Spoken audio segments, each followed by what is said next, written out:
দরদ সিনেমা থেকে একের পর এক ছবি লিক হচ্ছে। ইতিমধ্যে প্রায় 20-25টি ছবি হয়তো ফেসবুকে ঘোরাঘুরি করছে দরদ মুভির। কিন্তু কিভাবে লিক হচ্ছে এই ছবিগুলো, আর কেনই বা লিক করা হচ্ছে দরদের ছবিগুলো, এইসব বিষয়ের বিস্তারিত নিয়েই আজকের এপিসোড। তো চলুন মূল গসিপে। মেগাস্টার শাকিব খান অভিনীত প্রথম প্যান ইন্ডিয়ান মুভি দরদ, যে সিনেমাটি একসঙ্গে 6টি ভাষায় বিশ্বের প্রায় 32টি দেশে মুক্তি পাবে। এই সিনেমায় ভারত বাংলাদেশের বেশ কিছু নামি দামি শিল্পীরা অভিনয় করেছে। অন্যতম বলিউডের সোনাল চৌহান, পায়েল সরকার, রাহুল দেব রাও। পরিচালনায় আছেন বাংলাদেশের অন্যতম পরিচালক অনন্য মামুন।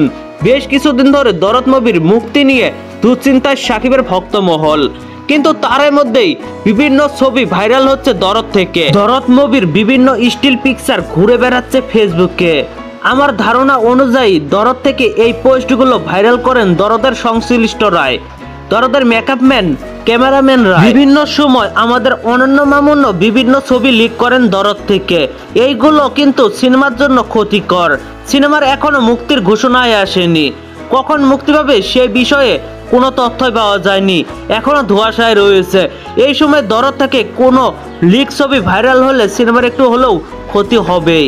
আমি আশা করব পরিচালক অনন্য মামুন খুব শীঘ্রই দরদ থেকে কোনো একটা গুড নিউজ দিবে। তো ভিউয়ার্স, দরদ মুভি নিয়ে আপনি কতটা এক্সাইটেড?